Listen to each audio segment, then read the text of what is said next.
Hey Cam, how are you? Doing well, man. How are you doing? I'm doing great. Thanks for joining me on the podcast today. I guess to get started, can you take me back to your childhood? Tell me what inspired you, or what was the motivation to get involved as a boxer, become a boxer? The motivation was just to look like a boxer.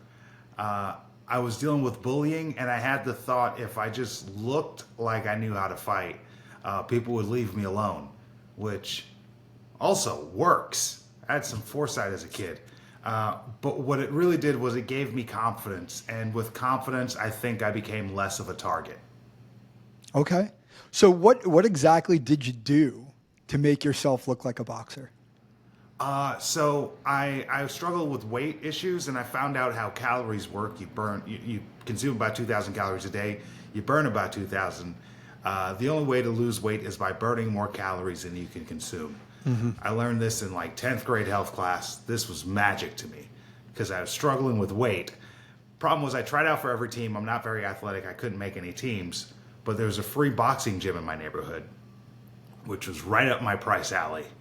And I figured if I joined the boxing gym, I just did the workout and looked like a fighter, it would make me more confident and maybe get a date to prom. That was the motivation back then. Okay, well that sounds about right for a teenager. So how old were you when you started boxing? Was it in those high school years? Yeah, I was 16 when I started boxing, and because I thought boxing would make me safe. So my thought was the faster and harder I worked out, the faster I would be safe. So I did what most boxers in the gym wasn't willing to do. I showed up on time, I was consistent, I pushed myself, and I became better than the talented boxers pretty quickly because the talented people didn't have to work really hard. Yeah. Right. Exactly. Right. So you came in and you're kind of behind the eight ball. So you sort of were motivated to like push yourself to like work really hard to get to where you wanted to go faster versus the people who maybe were naturally talented who just felt like, okay, I could kind of cruise or take my time. Yeah. I in hindsight, I'm glad I wasn't naturally gifted because it taught me that like you don't have to be special to be special. You just have to be willing to sacrifice.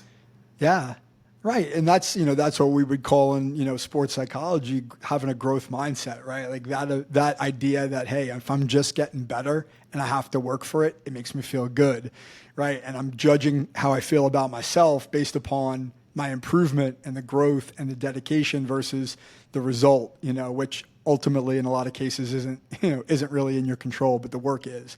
So that's great. So at what point now did you go from like doing it for those reasons, to avoid bullying and to look different to like, hey, I could be really good at this? My senior year of high school, my parents moved from New York to Florida, and I had this idea that I could just reinvent myself and be anyone I wanted, and I wasn't that awkward, anxious kid anymore. I just pretended I was going to be this charming, funny, outgoing person, and everyone in Florida believed it, but I didn't. But luckily, my walk to the gym was a 6 mile walk every day after school. And it would take me like 3 hours for that walk. And this was before iPod. So I just made up stories in my head, like for 3 hours, and all the stories, Mike, I was kicking ass. Like I was knocking everyone out. I had all the championships. I had all the cars, all the money, all the jewelry, all the girls. None of this was true. But there's a direct correlation between how highly I spoke about myself and how well I did at the gym. And the better I did at the gym, the more excited I was for that walk. And basically 15 hours a day, I was just patting myself on the back, telling myself how amazing I was. At some point, I started to believe it. And the pendulum had swung, Mike.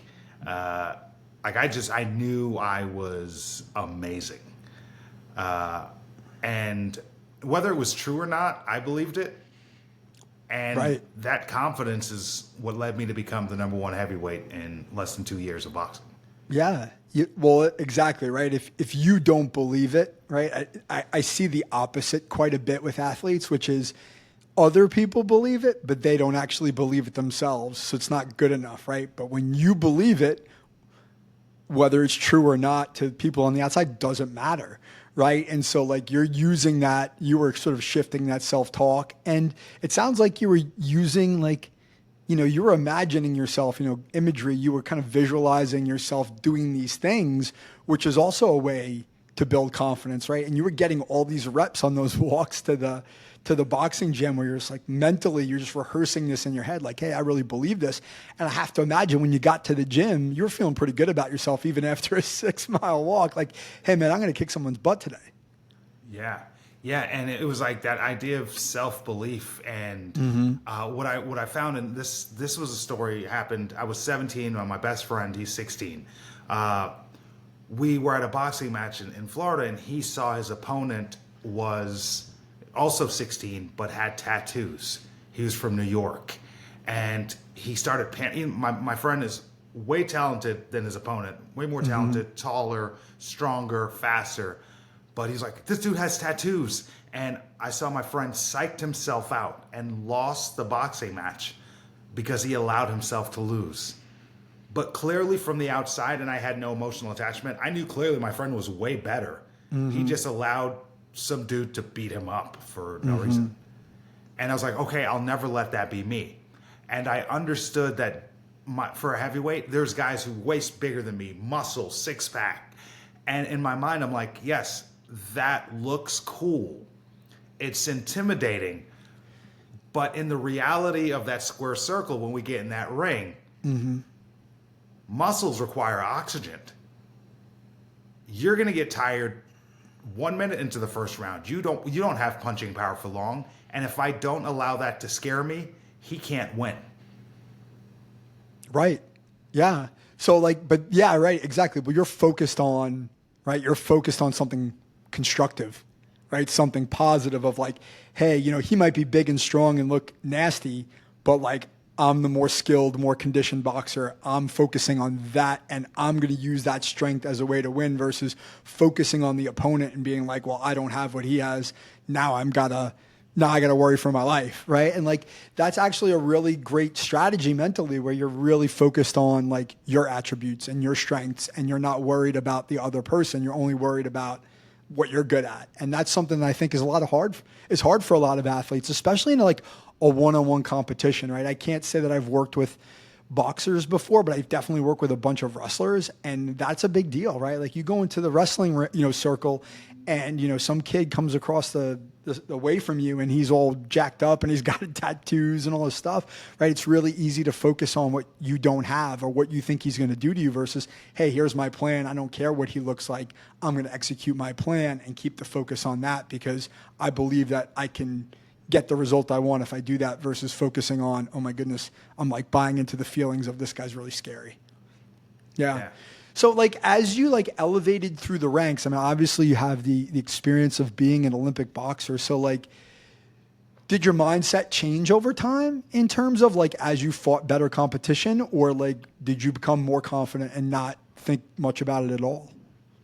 I became more confident because my first boxing match I won, and it felt great because I never competed in anything. So I was undefeated as a human being.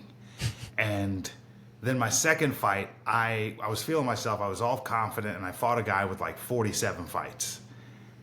And he won clearly.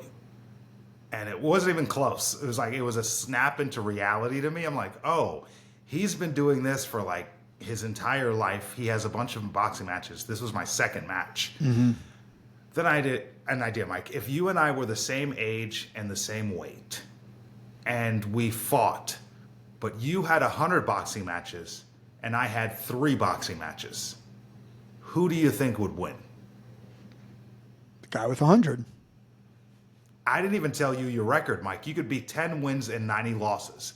It doesn't matter. Experience weighs that much. That's right. I didn't even think of it that way really off the bat. 100 matches is a lot of matches, even if you're 10 and 90. Right, exactly. So my plan in boxing was I didn't care about my record.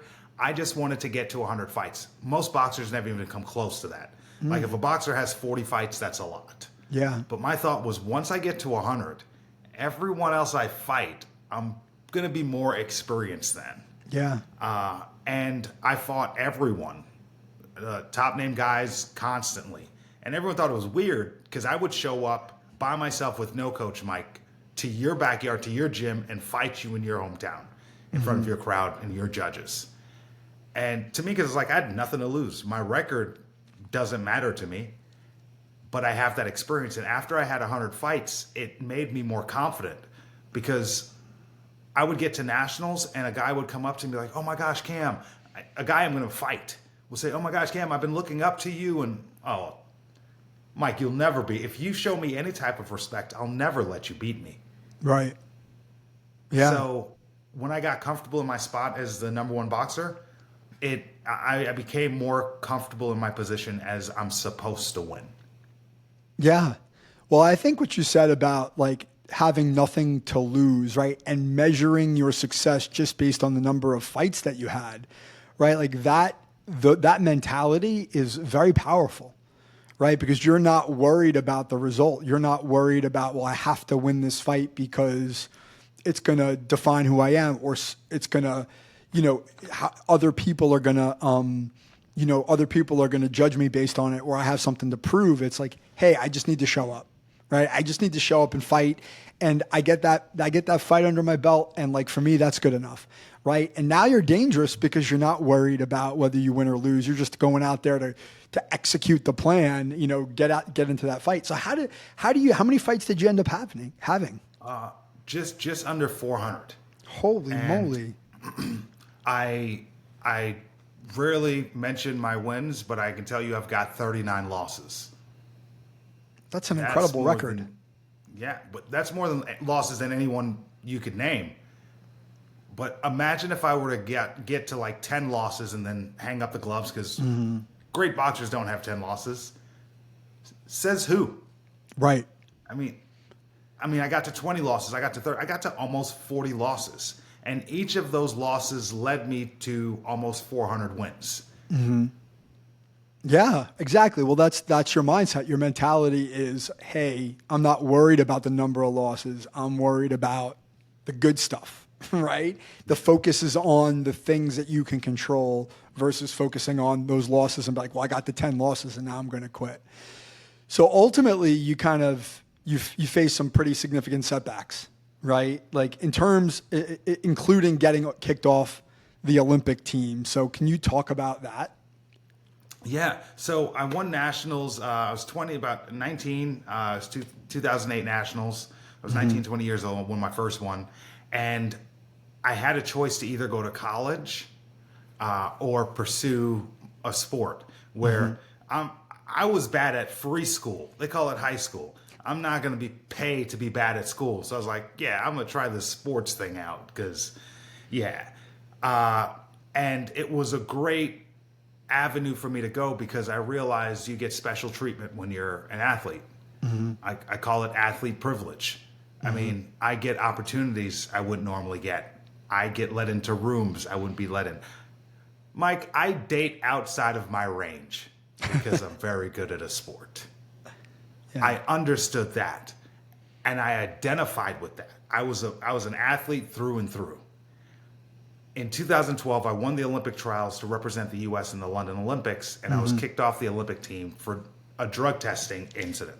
I didn't test positive. Actually, I tested negative, but I forgot to tell the drug testing agency I was leaving the country, and they showed up to my home in Kansas City at the time to give me a drug test. I was fighting in Azerbaijan, a tournament where you get drug tested to even compete in.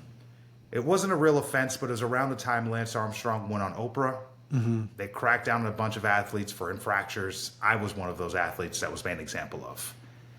And the idea of identifying as an athlete slapped me in the face because when my dream of going to the Olympics was taken from me, I had nothing.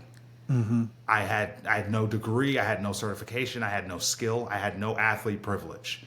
The gyms made me pay for my gym membership. I'd never paid for a gym membership before. I wasn't getting free supplements anymore. Like, the opportunities dried up. And I was in a unique position because I was only 23 years old when I realized that without my sport, I have nothing. So I'm going to have to return to my sport. I'm going to do it a little bit resentful. I'm a little upset because I felt like I gave everything to boxing. I saw it like my wife. I gave everything to my wife, and she just left me for another boxer. Because someone took my spot. a dude, I fought 6 times and I beat 6 times. Yeah. Took my spot. And I realized, oh, boxing doesn't love me. Your sport doesn't love you. As soon as your relevancy as an athlete dissipates faster than the sweat on your jersey dries from your last game. Mm-hmm. Once it's over, it's over. Yeah. For me, I got a chance to go back after my suspension. But I decided this time I was going to leverage sports in a way to build myself to transition out of sports to an actual career. Yeah. First thing I did, I stopped identifying as an athlete. Sports don't love you. Like, you're just another athlete. I identified as an entertainer. Interesting. I legally changed my last name to Awesome. Mm-hmm. I started wearing capes. I built a personality behind it. I do dances. I flip in the ring. I did crazy interviews. I marketed myself as more than just boxing. When I was the #1 boxer in the country, let's say I would go fight in Philadelphia, I would reach out to schools in the Philadelphia area and I would go speak at schools. Mm-hmm. And my coaches hated it because they're like, you're supposed to be focused on the fight. I was like, no, the fight's secondary to me. I'm using boxing to build my skill as a speaker and as a performer, doing stand-up, emceeing festivals and speaking at schools while I boxed. And I did that as I returned to boxing. I reclaimed my spot as captain of the USA national team, won nationals 2013, 14, 15. 2016, won the Olympic trials to represent US in the Rio Olympics, but lost an international competition and didn't get a spot in Rio. Okay. So how did you tell me more about how you made that? And I understand the logic behind like, hey, like boxing doesn't love you, sports doesn't love you, and you made a conscious choice to shift your identity, right, to something broader and bigger than just athlete.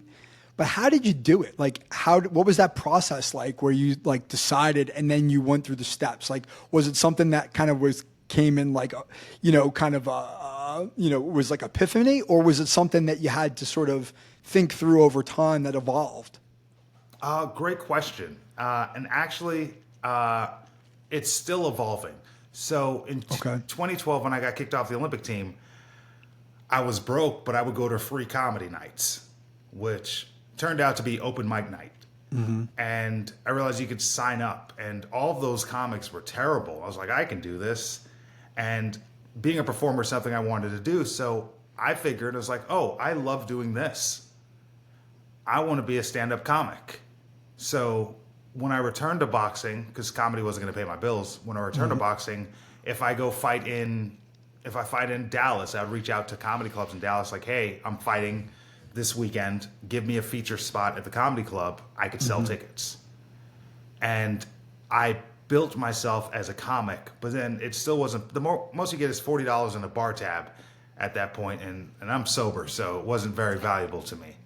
So I started, because I was still speaking at schools about bullying, the reason why I got involved in boxing. And I realized I was speaking at schools for free because I'm passionate about it and I love that. Because if you pivot a 14-year-old 1%, doesn't have to be a huge change in their life, just 1%. By the time they're 30, you change their lives. If you pivot a 30-year-old 1%, it's just like, it's a different, but it's just you make a greater impact. Sure. So I always loved speaking at schools, and then I realized, okay, this is the path. I could make a career out of this. It's something I'm doing for free anyway. I love doing it. I will pay to do it. The fact that I can make a career out of it, there will be a slight curve, but I decided to bet on myself. So for athletes listening to this, I want you to realize that there's other measurements of success in your sport other than just turning professional. Whether it's basketball, whether it's football, wrestling, you have nowhere to go after college unless you do MMA. Look at success in your sport as longevity. So when I got kicked off the 2012 Olympic team, I could have just signed a contract and turned pro. I was the #1 heavyweight in the country for 4 years. It wasn't a lack of offers. I instead decided to bet on myself at 23 and build myself as a brand and a business to have longevity in my, not just my sport, but in my life and relevancy. I could have turned pro and made a couple $1 million up front as a pro boxer, but by the time I'm 35, Right. it's over for me. Right.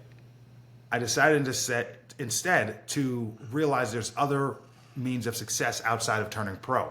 So I decided to market myself as more than just as an athlete, but use the athlete privilege I have. I mean, if I'm doing a comedy show, I reach out to the local news station. Yeah, of course, the number one heavyweight boxer in the country is throwing a comedy show. They'll give me a segment. It's like you use that athlete privilege in every way you can. If you go for an interview and the dude sitting across from the table from you, if you're a wrestler, you know how to spot a wrestler. The way they walk is different. So you have a connection point from that. And as far as I'm concerned, that's a fraternity. Like, I don't care what year you wrestle. If you run into another wrestler, you have a connection. Yes. That's athlete privilege. If you even excelled at your sport, use that even further. Yeah. Yeah, and we're seeing that happen now, right, in the world of college sports, where athletes are leveraging their name, image, and likeness, right, to try to build a brand and not just be an athlete and try to set themselves up for long-term success. So it sounds like you were ahead of the curve in that respect, and it's really, really smart, and it's really, it's really ahead of its time. I am curious though, like, was it hard to resist maybe some of the criticism from a coach that said hey, you should focus more on your boxing? Did you ever have second thoughts or doubts about the approach? No, and I was very aggressive with it to where some of the coaches didn't like me because, first of all, I coached myself to get to the national level and to get to the Olympic team. But when you get on the team, they give you a coach. And the coaches they choose, it's more of a political game than, because if you're that great of a coach, you'd have fighters in the Olympics yourself, right? So the fact that you don't means maybe you're not the greatest coach in the world. Just saying that. So maybe you don't know everything. I boxed my own way, and I had my own way of doing things. These coaches would try to wake me up at 7 a.m. to go running. What? Don't knock on my door. People go running in the morning before they go to work. If this is my work, I'm going to wake up at 11. I'm going to go running eventually. Don't wake me up. Rest and recovery is an important part of this. It's that old school mentality of wake up and run when you're miserable. Why? My life is great. I don't need to run because I'm miserable. And then those same coaches who they don't see anything outside of the world of boxing. Because if they did, they would be there. All they have is boxing. All they see is boxing. I saw more for myself. So I had to trust my instincts over my coach's instincts, even though they were giving me the best advice they could give. I understood if I'm going to live with my consequence, I'm going to make my own decisions. Yeah. Well, that's a great life lesson to learn early. And I think a lot of people, if they learn it much later in life, before, they rarely learn it in their 20s, right? That idea, and I think, one of the things that you kind of talk about is, working smart, right? That kind of what you just said encapsulates that idea of hey, I'm going to do what's best for me. I'm going to use my time the way I want to, as efficiently as I see fit, versus feeling the pressure from people on the outside to tell me what it is I need to do or what's most important. That takes a lot of confidence, and I can't help but tie it back to what you were saying earlier in our conversation, which is those walks to the gym and that self-talk and that imagery and what you're imagining, that building up that persona, inside yourself allowed you to be able to withstand maybe some of that criticism or some of that, people looking at you going why are you doing it this way? You're no, I know what I'm doing. So that's a really great lesson to be able to teach to young people, because I don't think it's not easy for anybody, but I also don't think it's very common. So to give them that little bit of hey, you can do this your way, gives them that pivot that they could take and run with and make a life for themselves. Yeah, and I will say it's not easy. It's very difficult, especially when you see the herd going in a certain direction. Sure. And you're oh, should I be going that way? Just know at some point, you're going to have to sit with the success of your decision, or you're going to have to sit with the failure of your decision. The fact that I know there's a chance I might sit with the failure, and that's why a lot of people are afraid to give an answer, because it might be the wrong answer, or make a decision. It might be the wrong decision. I just mentally accept I just need to be right, Mike, 51% of the time. I could be wrong 49%. Yeah. I will pretend. I will just, with the confidence that I'm right 100% of the time, I'm just going to be wrong 49%. But technically, I'm right more than I'm wrong, so I'm going to be right the next time. And that's how I kind of go about things. But you have to be okay with you're going to eventually be wrong, and you're going to look stupid. Like, part of the game. 100%. I've seen so many people, so many smart people not take chances because they're so smart that they calculated their chance of success and they don't even try because they're afraid to look foolish. How much of that do you think is tied to your experience as a boxer? Like, that's one of the things that I've sort of learned in doing the work that I do as a mental performance coach, that I've learned from people interviewing them on my podcast, which is like, I just feel like there's this really natural connection between being an athlete and being an entrepreneur, which I would say, clearly you're both, right? As an athlete, you take those risks, right? You show up in the ring 400 times and you don't know what the outcome is going to be, but yet you still put in all the effort and energy and everything that goes into like doing it without knowing what the outcome is going to be. You're putting not only you're putting your body on the line, but you're basically taking an emotional risk. Like, what if I fail in front of other people? So how much of that experience as a boxer has sort of translated into the work you're doing now in terms of like putting yourself out there and being a comic and being a speaker and doing all these different things and feeling like, hey, if things work out, one more time than they don't, I'm good. Like, how much of that is tied to your experience as a boxer? I would say as an athlete, here's how do I put this? After like the age of 15, for the most part, we're no longer parented. Even if our parents tell us to do stuff around, we get to the age of 15, we start thinking we know everything ourselves. At the age of 40, Mike, who's going to tell you to put your phone away? Who's going to tell you to remove social media because it's not a productive part of your life? Who's going to tell you to make changes to make yourself better? No one. You're a grown man, Mike. Right. Can't no one tell you anything. But athletes are still parented. That's a good point. Past the age of 15 into adulthood, where they're constantly coached and told not what they're doing right, not praised. Coaches just basically tell you what you're doing wrong all the time. Yeah. And it forces you to be in a position to constantly improve. And when it comes to entrepreneurship, you don't know everything off the bat. You're not the greatest business person. But you understand the concept of screwing up, going back to the drawing board, and trying over again. Yeah. And boxing's the greatest metaphor for life because we're all fighting our own personal battles. Yep. And whether you win that battle or you lose that, well, actually, when you lose that battle, you go back, you study film, and you figure out how to do it better. Yeah. You get knocked down, right? Just like you did when you got suspended for the drug test incident, right? Like you got knocked down and it was a really heavy duty blow. And then you came back better because you learned from what happened.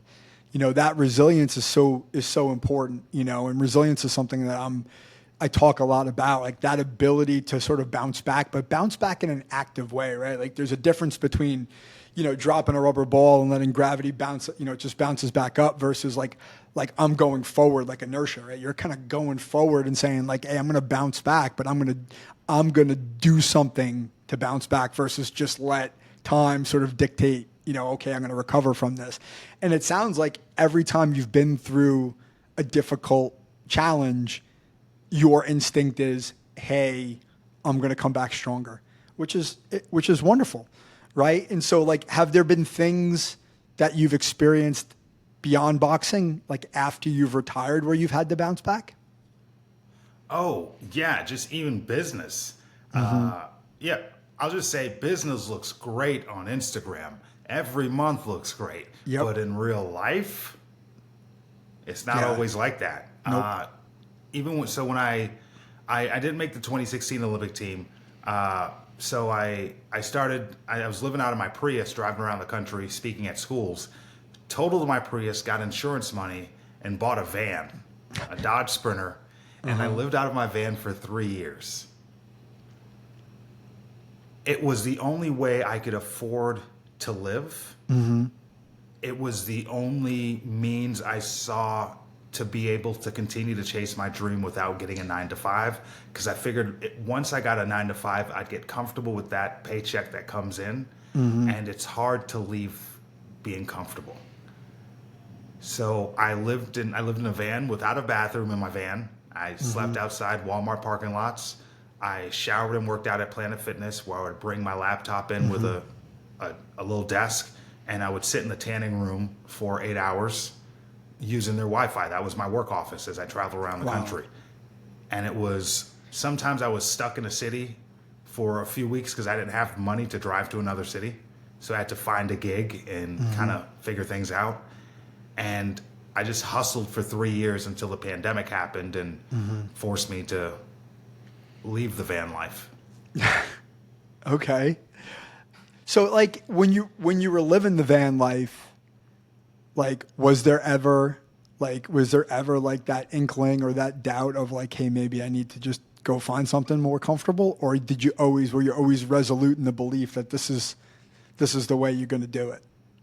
Actually, it's funny you asked that. There's a boxer, Terrell Goucher. I was in LA, like living in my van, and Terrell, world champion, great boxer.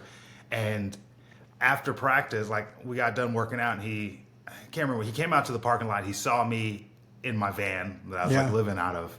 And we're on the 2012 Olympic team together before I got kicked off. And he's like, I don't know, I think he cash apped me $100. We never spoke about it, but he like sent me $100 cash app because it looked like I was struggling maybe. I don't know. I never brought it up to him. I'm gonna clip this out and send it to him. But we never spoke about why he sent me that $100. But in my head, I was like, oh man, I must look pathetic. Well, yeah. Yeah. No, but I think that's really important. And I think the thing that's kind of jumping out at me about everything you've shared is like your willingness to not be concerned of what other people think of you. Because that's probably one of the hardest things that any of us, athlete or not, but certainly young athlete, worries about, right? In the world that we live in, you talked about social media and sort of its value, right?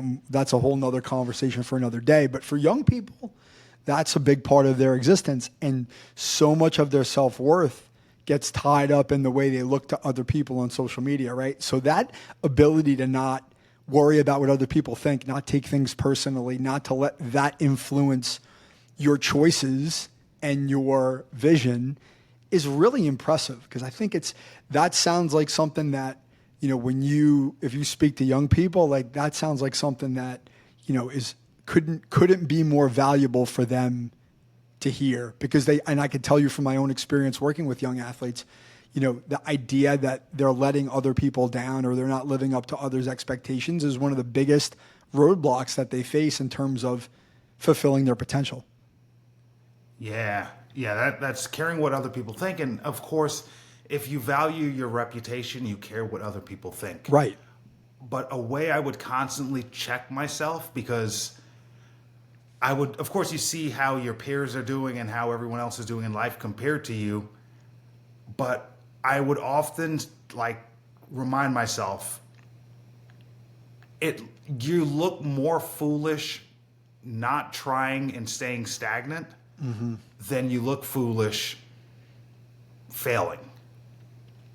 And I've seen just so many people with such great potential not take that leap because they're afraid to look stupid.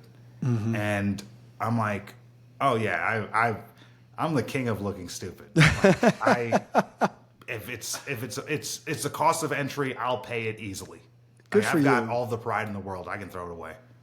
That's That's great. I mean, that's something that, I need to hear, what you said before about business looking good on the outside on Instagram and like to other people. People think, oh wow, this guy's doing great. And then the struggle behind that picture or that video is like, it's a lot. There's a lot of uncertainty. There's a lot of, lonely times where you're like, wow, is this going to work out? Right. And so I think that that's a really great lesson for anybody to hear, including myself. So I appreciate you sharing that. Couple more questions. And I'm curious. So why CAMF Awesome? Why did you change your name to that? So I started boxing because I was afraid, and I was always fearful, and I never felt like I got to be who I wanted to be growing up because I was always worried about what other people were thinking. I afraid I'd look stupid. And when I got suspended and I was no longer identifying as an athlete, I'm like, well, I don't even like boxing. I don't watch it. If my friend's fighting, I'll watch to support, but I don't really like boxing. And I spent all this time being a boxer. Who am I? What would I like?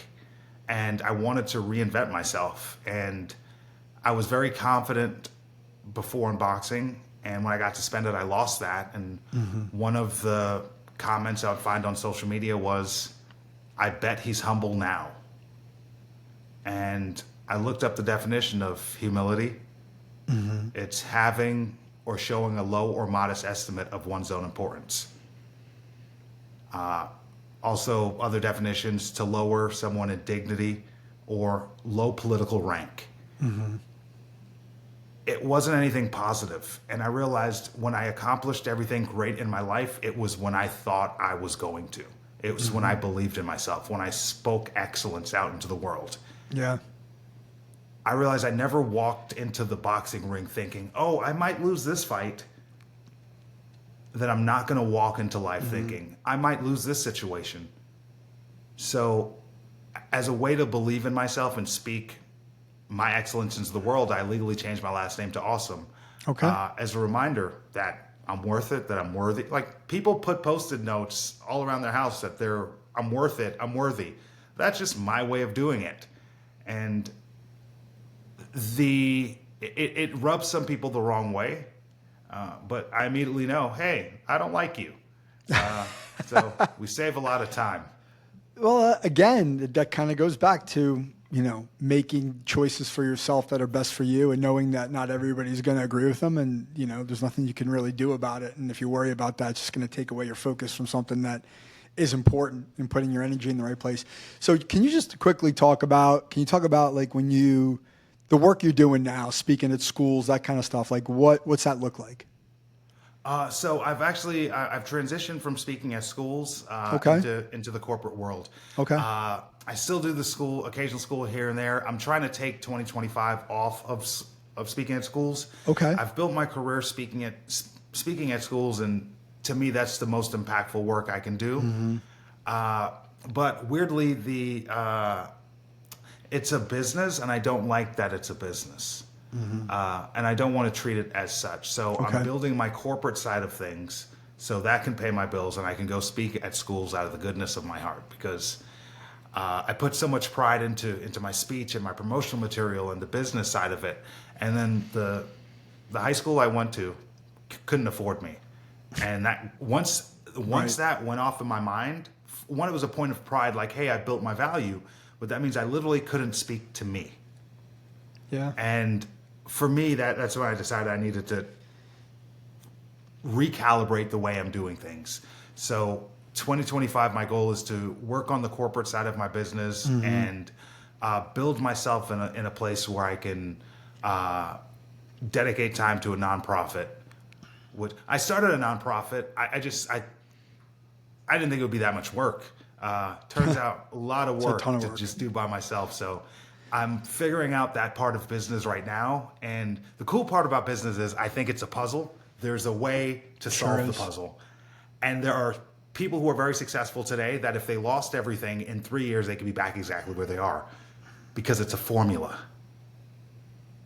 That puzzle is figuring out that formula. And I'm in the process of doing that right now. Yeah, I can relate to that. It's great. So just quick follow-up. So like what sorts of things do you speak about when you speak to corporate groups? Uh, Literally the same things I speak at middle schools about. Like adults are just children who can drive, and I can't tell them to put their phones away. Yeah, it's the same message of hope. My message is if you can fail without being discouraged, success becomes inevitable. That's And great. how do you stop yourself from being discouraged? And it's finding joy and positivity in your life. Most of us don't do the thing for a living that brings us passion, but it brings us a paycheck, which is also very important. But where are you finding joy in your life? Like changing my last name to Awesome just brought more joy to my life. Now, I don't think you should do that because it's a little bit of paperwork, but are you finding the things that bring you joy? Mike, the podcast might bring you joy. This might be your thing where maybe it doesn't make you millions of dollars, but you get to connect with people and it brings you happiness. It doesn't bring you the greatest paycheck, but it brings you happiness, and you can't calculate that. You can't quantify that. Yeah. So I talk to audiences about finding things in their life that can bring them joy, because most of us aren't doing the things that we love all day. Yeah. When are we going to find some time for us to do the thing we love? And if we're not doing the thing we love, why are we living? But for a lot of people, it's really hard, right? Because the stability and security that they feel like they might be giving up to do that thing that gives them joy, that could make them feel selfish or irresponsible, and that's something that I went through when I got into my work in sports psychology, which was like, I really want to do this because working with young people brings me joy. Working with athletes brings me joy. But it's like, well, now you're giving up the stability and the security that you've built. To your point, like 9 to 5, right? You get that 9 to 5 paycheck and you're like, wow, okay, this is great. And then you're like, well, okay, I'm going to leave that. Why am I going to leave that? So, but I think sharing that message with grownups in some ways actually is maybe even as valuable, if not more, because young people do tend to be more kind of creative and hopeful in things, and they sort of see the world in a much more innocent way, whereas adults, They're not jaded yet. They're not jaded yet. Correct. Right. Where the adults are like, well, I've been in this job for 20 years and now this guy's talking to me about hope and joy. Like, can I just go back to work and look at my phone? Right. But like, you can pivot somebody there, right? Like you said, it's a little harder to pivot those set in their ways, but it could also make a big impact on an adult as well. So having that opportunity to speak to those groups, I'm sure is really fulfilling as well. So last question for you, Cam. So I ask this question at the end of all my podcasts. So, and maybe your answer to this is going to be redundant because I feel like I kind of have a sense now that I've talked to you for about 45 minutes. But if you had one piece of advice specifically for an athlete, right, for a young athlete, right, if you were putting yourself into their shoes going back, what would that piece of advice you'd want to leave them with at the end of the podcast? Ooh, I'd say for athletes, your top 5. This is a game I play in my head. The top 5 people you should spend time with around your sport. Whatever your sport is. For mine, I'll use boxing as the example, but it's basically a formula. The number one person on this is like the pinnacle. For me, boxing, it's Muhammad Ali, because he's not just the boxer, he was the personality behind it. If you're in basketball, it could be Michael Jordan. It doesn't have to be a person you meet. It doesn't have to be the person living. It's just someone you idolize towards. Your number 2 person is someone who is real, that is more talented than you. Whether he's a better basketball player, a better boxer than you, he's more experienced than you, she is more experienced than you, whatever. That's your number 2 person. Your job is to get as good as that person. It's possible. Your number 3 person, one of the most important people, it's your direct competition. It's someone just as good as you are, someone on your level, just as hungry as you are. Be friends with this person. Competition is good. Don't ever let that person become better than you. And also, that person should never let you become better than them. And you will constantly push each other to grow. Your number 4 person, that's someone who's just as hungry as you are, but not as talented as you are. That's someone who looks up to you. So the person who's your number 2, you're their number 2. Give that person every tool and every piece of advice you can get to get that person better. Never let that person become better than you. Give them all the tools to do it, though. And the fifth person, the most important person, which will be you. None of those other four is going to want to spend time with you if you don't want to spend time with yourself. Are you the person who shows up to practice on time? Are you the positive person? Or are you always complaining about the coach, always complain about equipment, complain about things? So those are the top 5 people, and never let anyone get better than you. It's a great way. It's a great way to end it. Before I let you go, Cam, can you just let everybody know where they can find you? Yeah, you can find me at CAMF Awesome on social media and CAMFawesome.com. I speak on positive internal dialogue and resilience. I'm a keynote speaker. Still speak at schools, not as much. Also MC events, galas, and festivals. Fantastic. Cam, thank you so much for joining me on the podcast. It was great talking to you. I loved your story. Thanks for having me, man. You're welcome.